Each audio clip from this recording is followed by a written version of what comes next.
This program is made possible in part by a grant from Pepsi Mid-America and by the individual members of the Lincoln Academy of Illinois.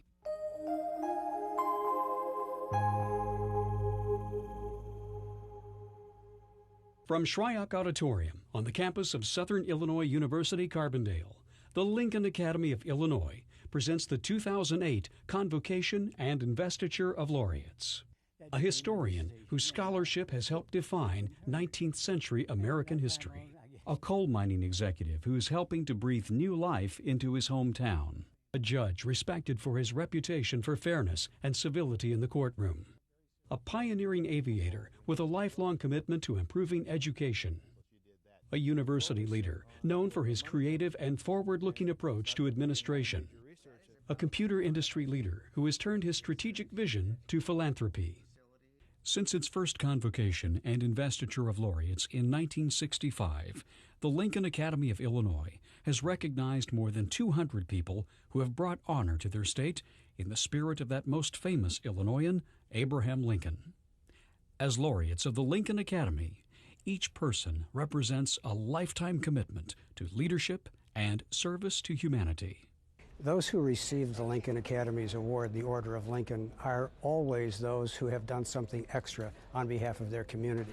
Merely being successful in your own life isn't as important as being successful in the lives of others. And so therefore we look for those individuals who can inspire by their actions those of us who want to follow and emulate them. The Lincoln Academy of Illinois was patterned upon the learned academies of Europe. It is unique among the 50 United States.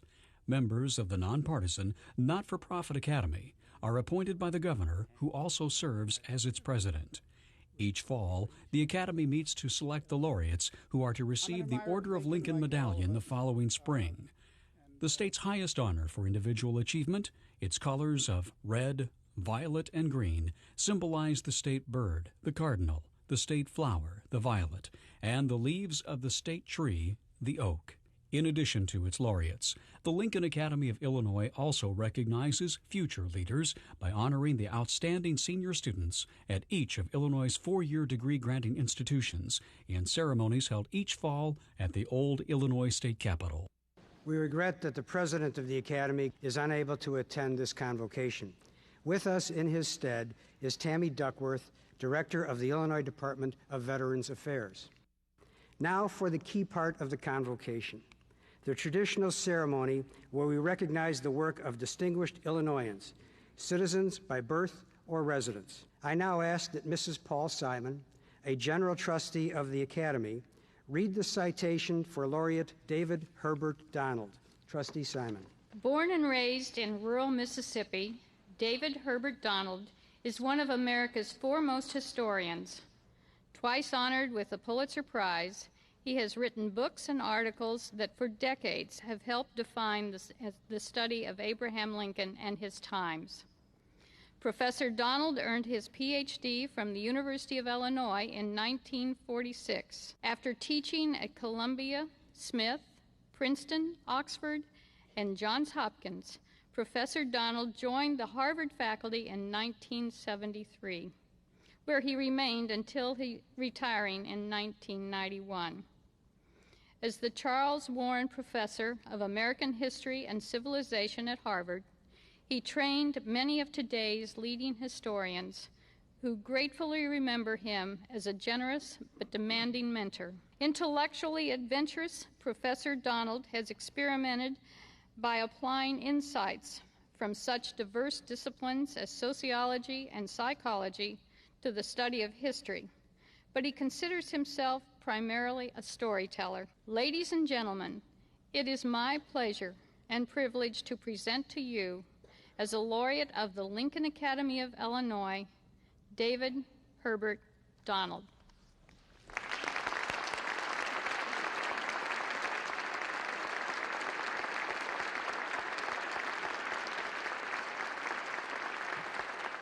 Southerners like to tell stories. I think of history as a story.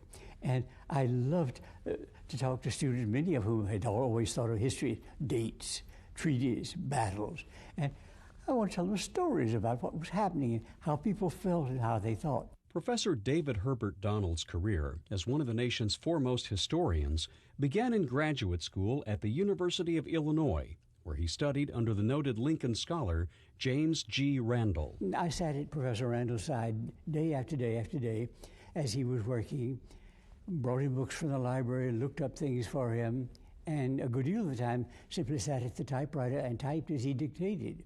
So that, again, I became so engrossed in all of this that when the time came for me to do a dissertation, I didn't have anything to write about, but he came over to my apartment and said, you know, I think you could think about doing a biography of William Herndon, Lincoln's law partner. Nobody's ever done one, and Herndon's papers have just become available, and you might find it interesting. And I thought, well, why not? And so I did. That became my dissertation and my first book, Lincoln's Herndon. And from that time on, I guess you can say I was trapped. His interest in the Civil War and American intellectual history led him to his next book about Massachusetts politician Charles Sumner, who helped lead the fight against slavery on Capitol Hill. He was a complicated man and a difficult man. Carl Sandburg used to say Charles Sumner represented everything the South seceded from. He was arrogant, he was self-righteous, he was pompous, he was self-centered, all of those things. But he was also supremely gifted, he was a superb orator, and the basic thing was that he was on the right side of things, that he was anti-slavery when it was not at all popular to be anti-slavery. Donald's biography of Sumner earned him the Pulitzer Prize in 1961. A second Pulitzer arrived in 1988 for Look Homeward, A Life of Thomas Wolfe. I was teaching at Harvard by that time and discovered, to my amazement, that Wolfe's papers are all at Harvard. They'd all been given to Harvard. And one whole wall from here, as far as you could see in that direction, was covered with these black boxes of manuscripts. That, says the librarian, is Thomas Wolfe. I said, oh my, how many pages do you think there are in all of this? Well, he said, nobody's counted, but I would guess between 3 and 6 million pages. I thought, okay, that keeps me busy for a while.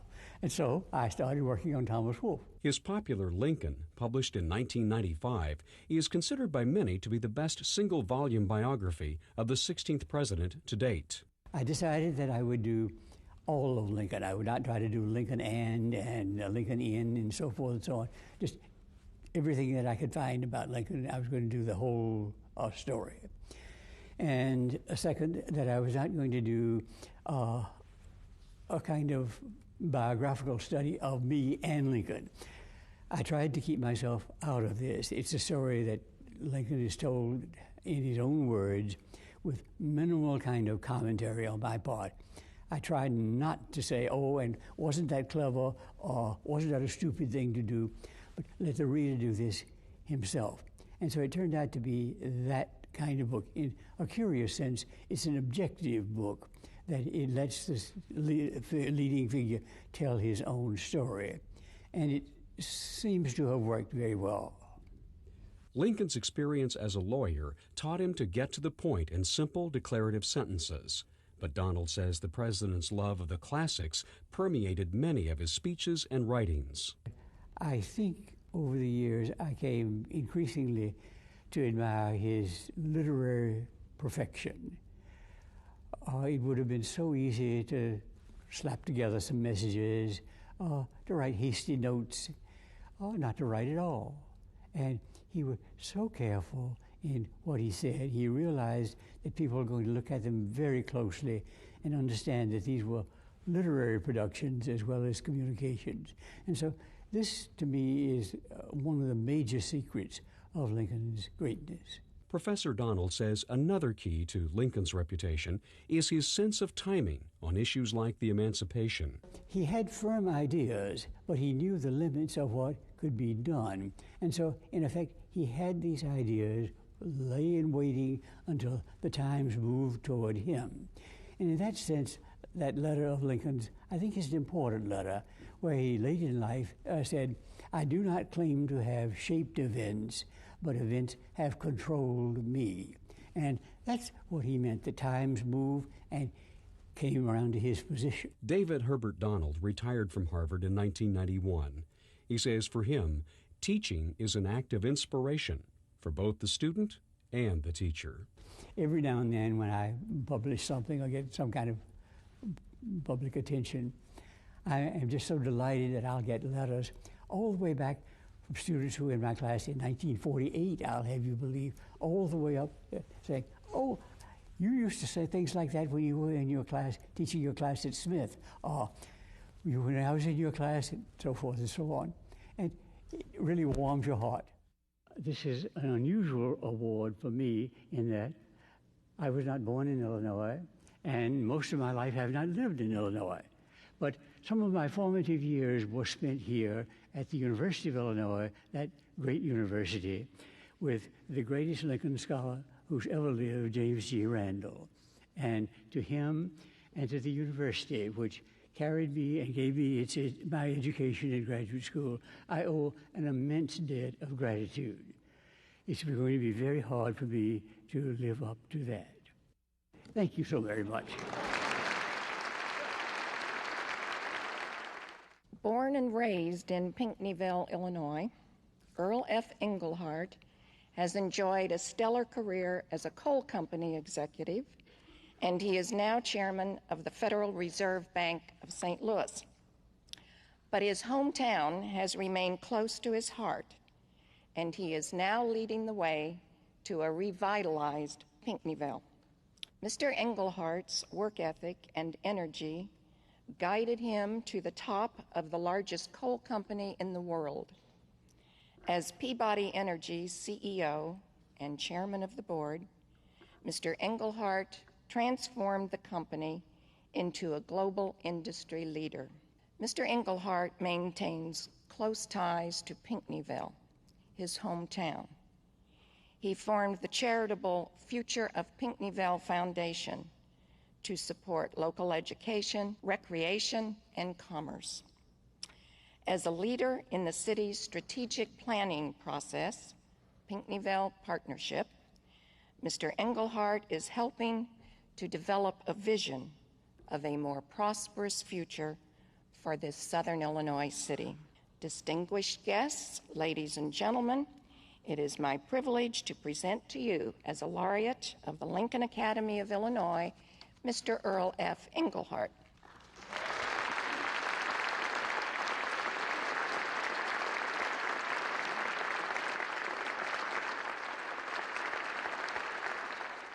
Pinckneyville embraced our family after my father was killed in an accident. And one of the strengths of the community is the religious community. And it creates strong moral values in the people that are here. Another strength is the friendliness of the people. They reach out to others and help and nurture. His mother insisted that her children go to college. Englehart studied accounting at the University of Illinois and earned an MBA at Southern Illinois University, Carbondale. He first became familiar with Peabody while working for the accounting firm of Arthur Anderson. I like the fact that here are hard-working people that are doing things. They're very proud of what they do. They use big equipment. I call it big toys for big boys. And they were quite sophisticated, and I eventually became a part of that. Englehart joined Peabody in 1979 and learned the company from top to bottom in a variety of positions before being named CEO and chairman of the board in 1990. And I really liked to interact with the people that were out at the mines. So I was constantly out at the mines. And what was my role? My role was very knowledgeable of what was going on, but trusting the people to do what they needed to do to accomplish their job. Coal mining is traditionally one of the most dangerous occupations in the world, and Englehart was determined to change that. It's natural that if your father was killed in an industrial accident, you're very sensitive to the impact of that fatality or any injury to a family. And the year before I became CEO, there were 5 fatalities at Peabody. I immediately launched a program called A Commitment to Safety. And I committed as CEO that my job was to have everyone return home safely every day. And by a few years into the program, we were going years without fatalities. We were the largest company in the industry, and if the largest company can demonstrate to the industry that it can be safe, then they set the standard for what the industry should achieve. Under Englehart's leadership, Peabody continued to grow despite tougher environmental restrictions contained in the Clean Air Act of 1990. We needed to really set the standard. We needed to set the standard in reclamation activities that we performed. We needed to set it in the quality of the product we produced, and we needed to set it in encouraging our product to be used cleanly. And so what we did was simply to develop mines in the western part of the United States that had very low sulfur coal and very low ash, and help the electric utilities begin using it. And we developed some of the largest mines literally in the world during that period. Peabody also pioneered the industry's first efforts by coal companies to build their own electric generating plants. We decided to begin permitting new electric generating plants that would set the standard for being the cleanest coal-fired plants that were available. And we did. And there were two plants, one in Kentucky named Thoroughbred, and the other nearby in Illinois, which is under construction now, called Prairie State. And Prairie State, when built, will set the new standard for best available control technology, or in other words, the standard for the cleanliness of coal-fired generating plants. Englehart stepped down as Peabody CEO in 2005, but remains active with Patriot Coal Company, a Peabody spinoff. He is currently serving his second term as chairman of the board of directors of the Federal Reserve Bank of St. Louis. It's a period where we've recruited a new CEO of the St. Louis Federal Reserve Bank, and he will carry on the very strong research and monetarist tradition of the St. Louis Bank. Englehart is committed to improving the future of his hometown by helping create a charitable foundation for the future of Pinckneyville and a strategic planning effort called the Pinckneyville Partnership. We are now to a stage where we're beginning to implement that vision. There is a new hospital being built. Studies are underway as to whether we need a new high school. The retail sector is working on several museums and other exhibits that will help draw tourists to this area. We've worked with the Illinois Department of Transportation on their plans for the expressway around the community. There's a leadership forum for young people. Englehart's newest challenge is a familiar one, managing the family farm. We're up to about 3,000 acres now, and that's just another one of these challenges where we are learning how to use all of the modern equipment and everything from the GPS technology to all the pesticides and herbicides and so on. It's a big learning challenge, but my family enjoys it, and we're not making too many mistakes at this point. It's a little unusual, I suspect. The people of Pinckneyville have tolerated my re-entry to the community. I think they have some amusement. Let's face it, they're laughing out loud when when I chair a Federal Reserve meeting in the morning, and then I'm picking up rocks or driving a tractor in our fields on the farm in the afternoon. So that's a little unusual, but it's due to the affinity and the love of the state, and I will do my best to give back the way I can to the state. And thank you all for joining us. I'm deeply honored for the award. Thank you. Born and raised in Hudson, New York, Judge Joel M. Flom sits on the United States Court of Appeals for the Seventh Circuit, where he enjoys a reputation for fairness and civility, thoughtfully crafted written opinions, and the ability to establish collegial working relationships. As an Assistant Attorney General, Judge Flom successfully argued 3 cases before the United States Supreme Court. Judge Flom began his career on the federal bench in 1975 with his appointment to the United States District Court for the Northern District of Illinois. In 1983, he was elevated to the United States Court of Appeals for the Seventh Circuit, where he served as chief judge from 2000 to 2006. He successfully molded an independent-minded group of jurists into what one associate called an incredibly collegial court. Distinguished guests, ladies and gentlemen, it is my privilege and my immense personal pleasure to present to you, as a laureate of the Lincoln Academy of Illinois, Judge Joel M. Flom.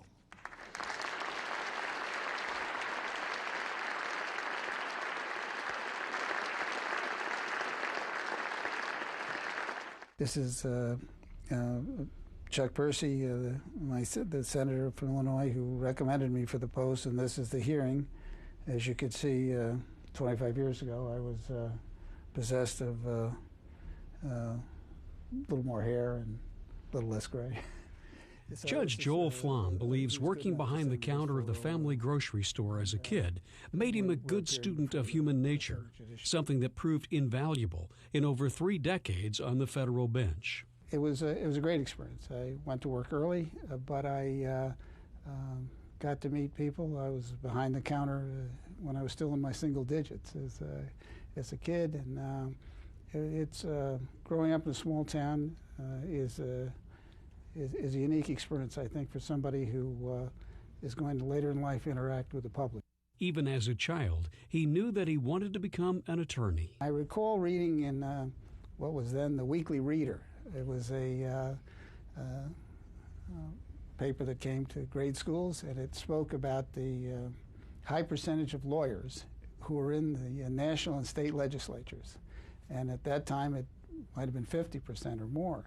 And I said, my gosh, what a way to impact public policy.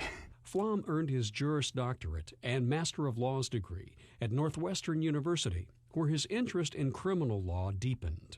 As an assistant Illinois Attorney General, Flom argued 3 cases before the U.S. Supreme Court, including a landmark case that resulted in judges being allowed to remove unruly defendants from the courtroom.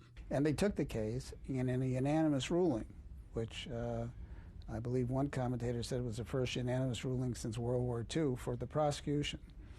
They empowered a trial judge in state or federal court to remove an unruly defendant with appropriate warnings and an opportunity to come back. But before that, what was the practice, and it occurred in the Conspiracy 7 case, where they actually bound and gagged somebody, and I had been upset at the sight of someone being tied in a chair. I said, that can't be the answer. Flom was appointed to the U.S. District Court for Northern Illinois in 1975. At 38, he was the youngest federal judge in the country. The former prosecutor credits the many attorneys who practiced before him with educating him about the nuances of hearing civil cases. If you're a committed trial judge, as I think most are, you realize that the job can best be handled by having a great reliance on the bar. And if you're a young judge, then for sure you've got to have great reliance on the bar. Judge Flom was appointed to the U.S. Seventh Circuit Court of Appeals in 1983.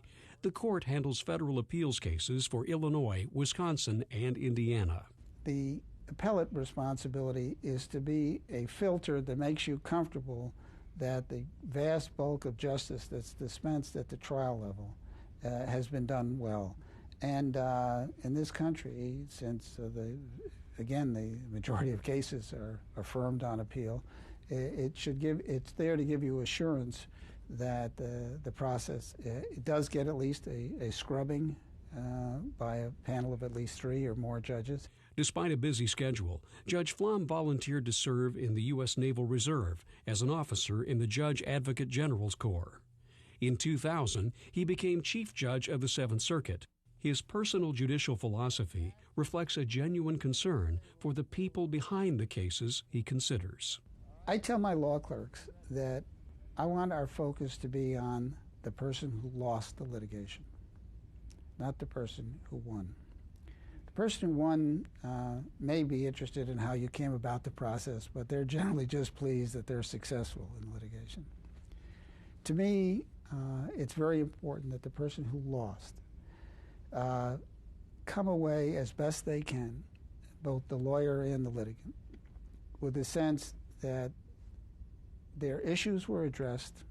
They may not agree with all the reasoning and all the outcome, but they believe an impartial set of judges looked at it, gave it their all, and did the best they can. Judge Flom stepped down as chief judge in 2006, but the lifelong sports fan says he plans to stay active as long as he feels he's still at the top of his game. My dream is to as I think you know, I'm a baseball fan. I'd like to follow the lead of Ted Williams, the great Boston slugger, and hit a home run my last time at bat. So if I can use that as a metaphor, try to leave on whenever that time comes with a sense that I was still at the top of my game, that would mean a lot to me. I'm an admirer of Lincoln, like all of us, and we wouldn't be here, I suspect, if we didn't have this great reverence for perhaps our greatest president. My admiration for him stems for his incredible capacity in the midst of stress and strife to hold us all together. My commitment to public service has always tried to mirror, in some small way, what he told us about this great nation and, of course, this great state. So it's with great humility I accept this award, and as I say, feel I share it with so many of my colleagues through the years on the bench. It's a great nation, a great state. This honor truly does humble me, and I thank you all for your attendance. Born and raised in Centralia, William Ronald Norwood is a pioneering African-American aviator whose enthusiasm for flying has inspired others in the air and on the ground. Mr. Norwood's childhood interest in aviation was piqued by his elementary school principal, one of the famed Tuskegee Airmen, an African-American World War II flying squadron. Later, as a student at Southern Illinois University, Carbondale, Mr. Norwood got his first real taste of piloting as a Reserve Officers Training Corps cadet.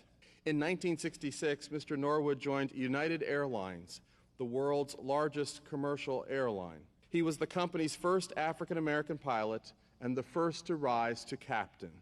And he eagerly paved the way for others through his dedicated service through the Organization of Black Airline Pilots, which he helped found in 1976. In 2001, he completed 27 years of service on the Board of Trustees of Southern Illinois University.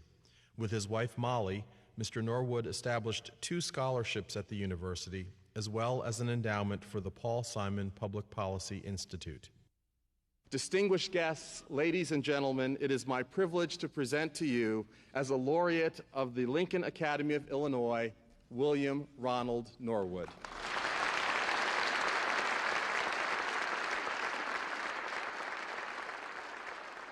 Expectations were tremendously high, and I did attend an all-African-American elementary school, and we had outstanding teachers. They cared for you, and they kept you in line. Teachers, family, friends, and neighbors all played a role in shaping the character of young people during Bill Norwood's childhood in Centralia. And the one thing that we were taught is that you always respect your family.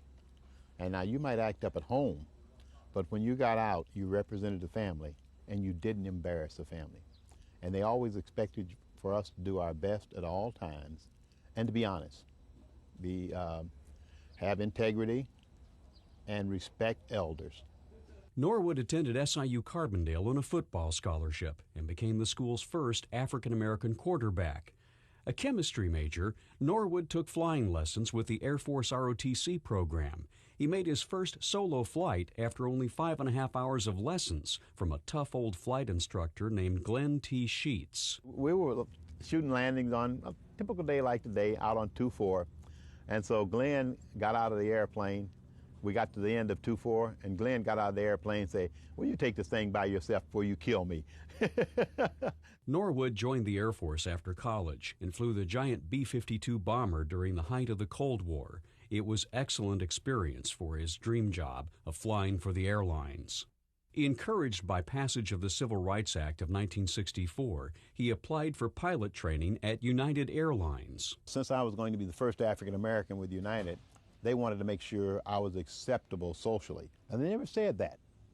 But it was just curious that we were invited to dinner 5 times with different managers in San Francisco who were in the United hierarchy, and we knew the game they were playing. They were checking us out and seeing how we're going to fit in and not embarrass them. So I took them to 5 of the most expensive restaurants in San Francisco. And we had a great time because we knew the game. Norwood flew a wide variety of airliners during his time at United, but one stands out as a sentimental favorite. I like the 727, and I think most pilots like the 727 mainly because the 727 was an airplane with the big speed brakes, with the big flaps and everything.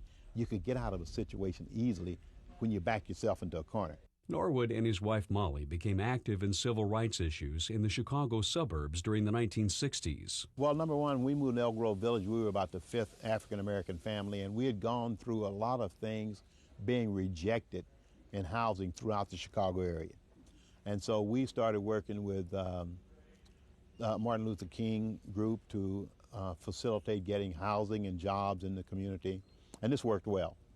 So we did those type things, and we became very active in the community so we could help people get into the community. His appointment to the Southern Illinois University Board of Trustees in 1974 gave him a chance to work with young people at his beloved alma mater. Most of my joy here was dealing with the students, and I tried to encourage them to come to board meetings to see what the board is doing for you and to you, and not just come when an issue of great concern is coming before the board. Norwood helped SIU Carbondale's aviation programs develop internships with the major airlines and air cargo companies to give the school's graduates a leg up on the competition from other flight schools. In the internships, they get to work at the different corporations and find out what it's about.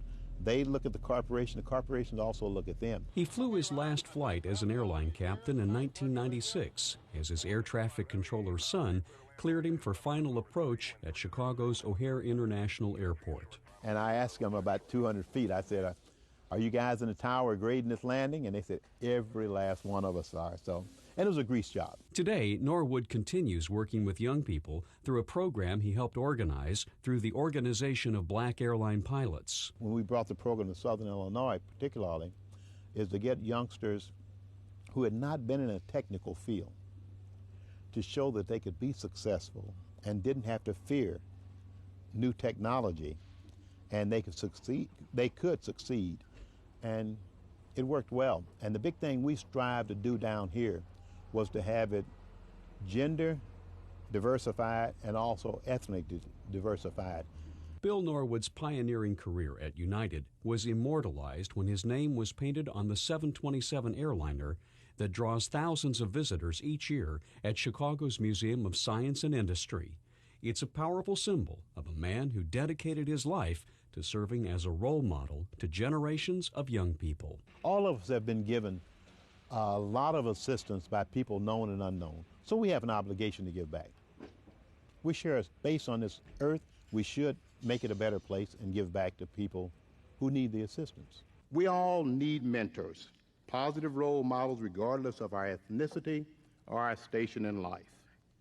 A few of my mentors, one was mentioned, William Harold Walker, Tuskegee Airman, who instilled in me the grandeur of flight.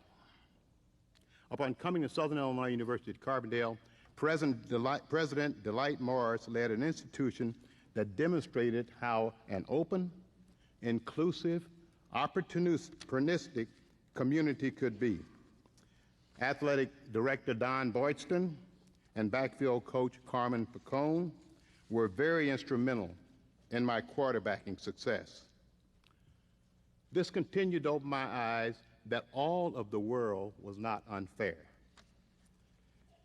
The one thing family, friends, and community, church taught me each of us is to reach back and help others make our world better. The expression, we make a living by what we get, we make a life by what we give, is true. Thank you again for this tremendous, unexpected, and humbling honor. Becoming a laureate of Lincoln Academy is an impossible dream fulfilled. Born in Edwardsville, Illinois, Kenneth Shaw spent 38 years as a university administrator, earning a national reputation for his thoughtful and creative approach to academic leadership. In 1969, he became dean of Maryland's Towson University, and he spent 8 years before returning to Illinois in 1977 as president of Southern Illinois University at Edwardsville. In 1979, he became chancellor of the Southern Illinois University system, and in 1986, president of the University of Wisconsin system. In 1991, he was appointed chancellor and president of Syracuse University of New York. Distinguished guests, ladies and gentlemen, it is my privilege to present to you, as a laureate of the Lincoln Academy of Illinois, Dr. Kenneth A. Shaw.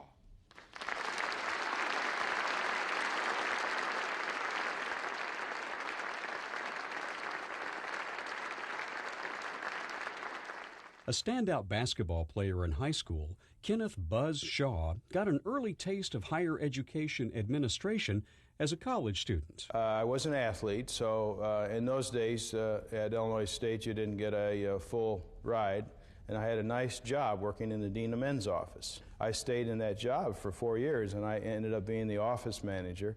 That was a big influence, as was the president of the university at the time, Robert G. Bone, who had this wonderful ability to remember names and faces. After earning his Ph.D. at Purdue, Shaw worked as an assistant to the president at Illinois State before taking a job at what was then called Towson State in Baltimore, Maryland. I was the acting vice president for academic affairs at age 29. My good friend Jim Fisher had called to ask me to do it, and I said, well, Jim, what happens? I'm acting.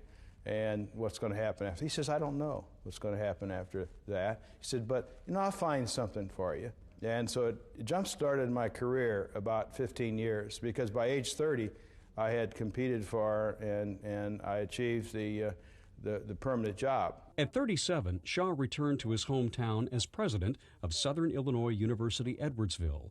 The Edwardsville campus was relatively new. Its official opening was in 1964. We had to deal with how fast we could grow and the quality of the student body. And I'm really delighted that the CEOs, Lazarus and Werner and others since then, have really kind of put their mark on the place and made it a true regional institution. SIU for years has been known as the People's University. 2 years later, Shaw was named chancellor of the Southern Illinois University system. It was a critical period in the life of the university. It's too small to be a system as you might think of a system in California. But it's really too large to allow it to just kind of flounder. And so the challenge was to find a way that gave the campuses continue to have the autonomy that they needed to achieve what was important to their regions and to their mission, but at the same time to have some coordination. Similar challenges awaited Shaw when he became president of the University of Wisconsin system in 1986. The challenge there, again, was to provide the institutions with enough autonomy, particularly Madison, which is a flagship internationally reputable institution, to provide it with the flexibility it needed, at the same time to bring it all together and keep people more or less on the team, but nevertheless having their own piece that they were going to do. And that piece at one campus would be a little different than another piece, and we'd all be happy about that, with Madison sort of hovering over with all of its grants and foundation money. Shaw's greatest professional challenge came in 1991 when he was appointed chancellor and president of Syracuse University in New York. Syracuse was facing a projected $38 million deficit over a 5-year period. I started from the assumption that it was time for transparency to exist in a private institution.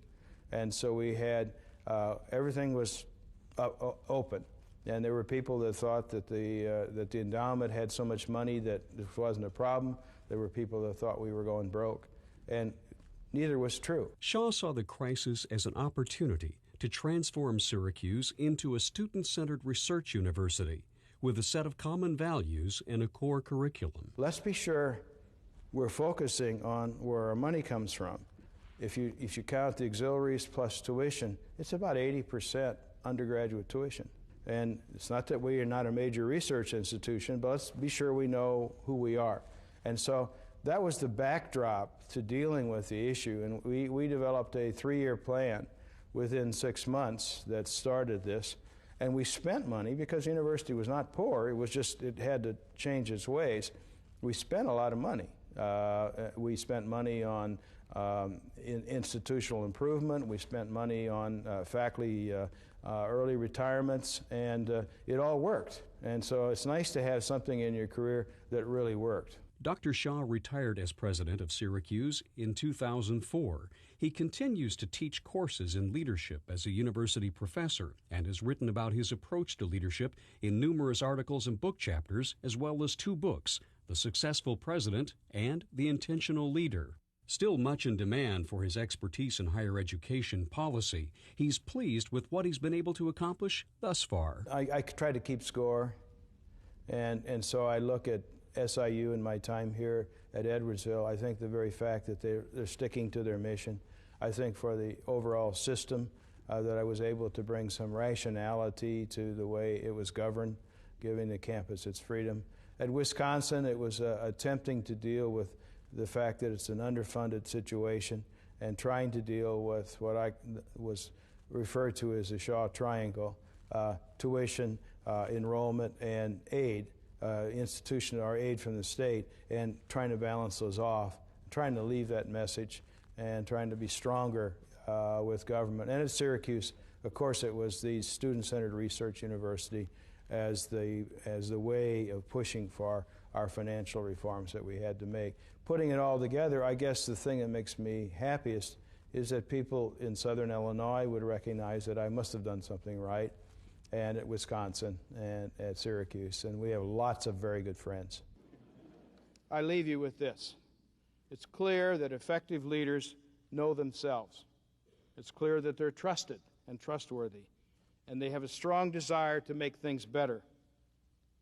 Ladies and gentlemen, this is Rosemary Crisp, daughter of Southern Illinois, and may I add to this description Rosemary's courage and unbelievable strength. A friend of many here. If Rosemary Crisp were here today, she would be proud of each and every one of us. We cannot and will not let her down. Thank you very much.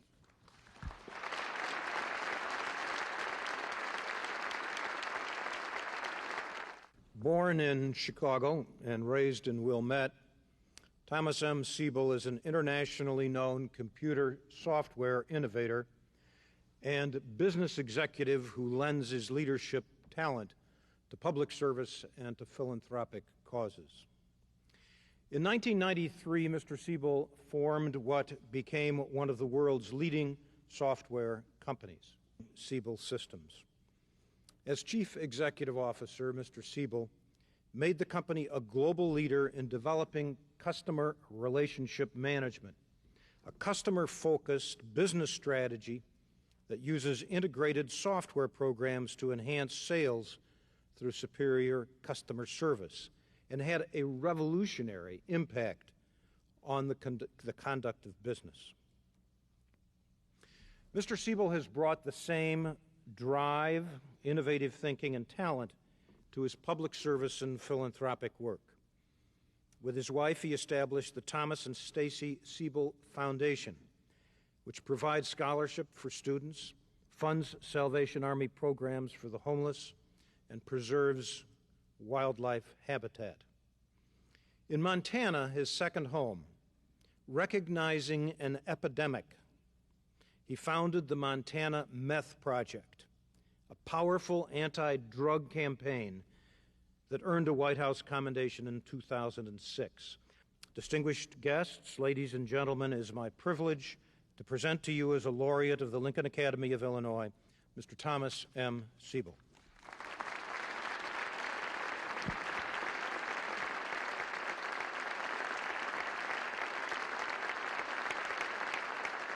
My first job was working on the Divine Ranch in Bellevue, Idaho. I was a cowboy. I cut hay and baled hay, stacked hay, moved cattle. It was a great job and a great learning experience.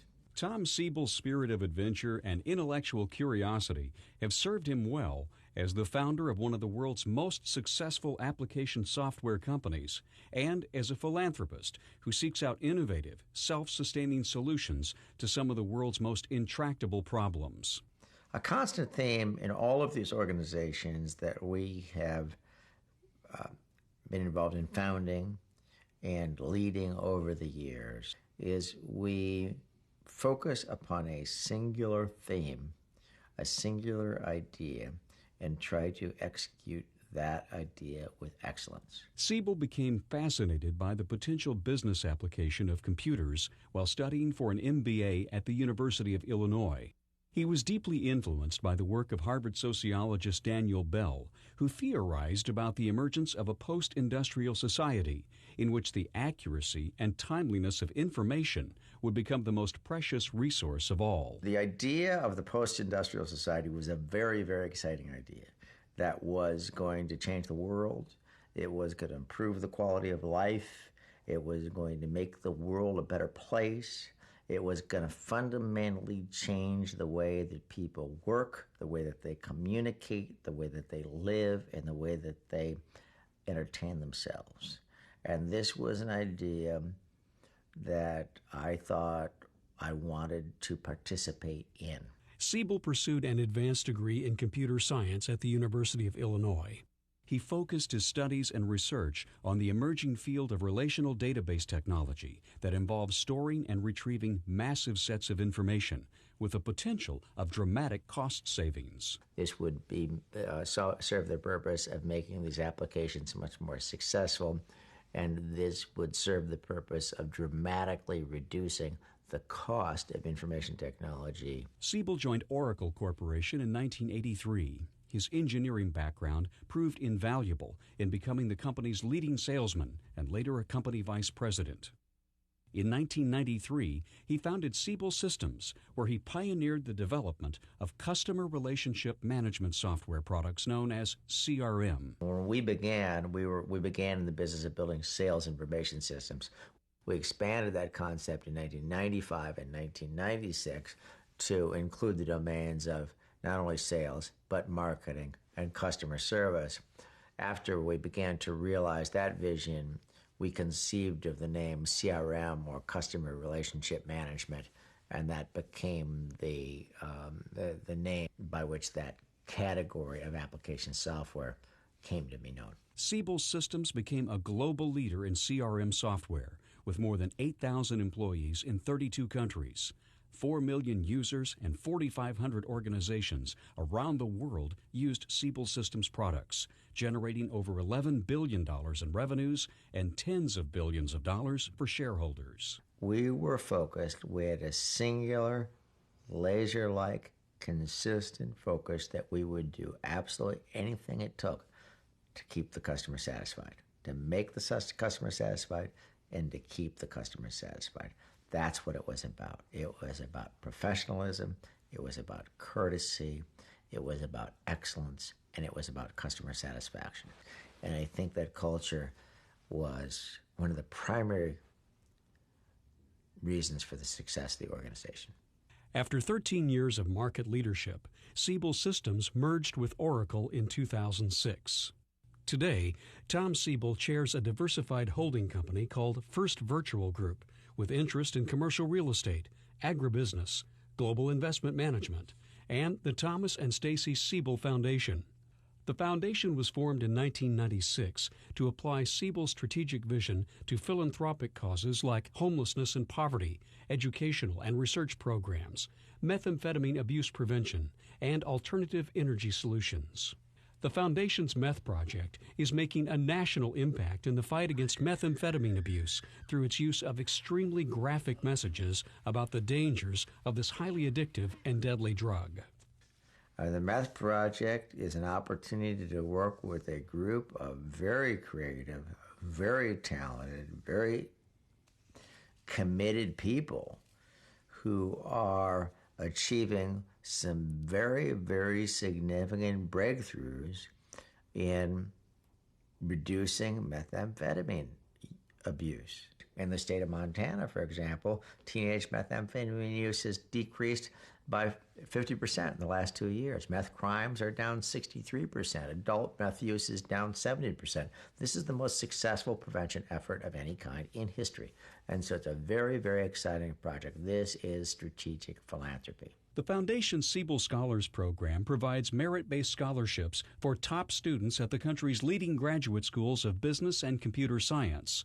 Siebel is an enthusiastic supporter of the University of Illinois, where he donated the state-of-the-art Siebel Center for Computer Science. That is about one of, I think, the great research and educational facilities focused on computer science on the planet Earth. It's a building, it's a laboratory, it's classrooms, it's research space, it's meeting space, it's social space.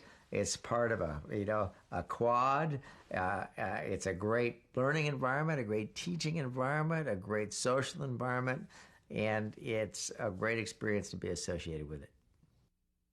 In 1884, my grandfather's family left Germany due to famine and economic strife, and they came to Illinois. A century later, I stand here before you, a very honored man, a product of the Illinois immigrant culture, a product of the Illinois education system, a product of the University of Illinois system. To the extent that I've been able to make contributions in commerce and contributions to the community, it's a result of that background and those values for which I am most fortunate. Ladies and gentlemen, regents and members of the Academy, very humbled to be here and humbled to be in the company of such a distinguished group. Thank you very much. Joining us on behalf of Governor Blagojevich is Tammy Duckworth, Director of the Illinois Department of Veterans Affairs. Ladies and gentlemen, it is my honor to present Director Tammy Duckworth. Tonight is indeed a special night because we are here to recognize 6 distinguished citizens of the great state of Illinois.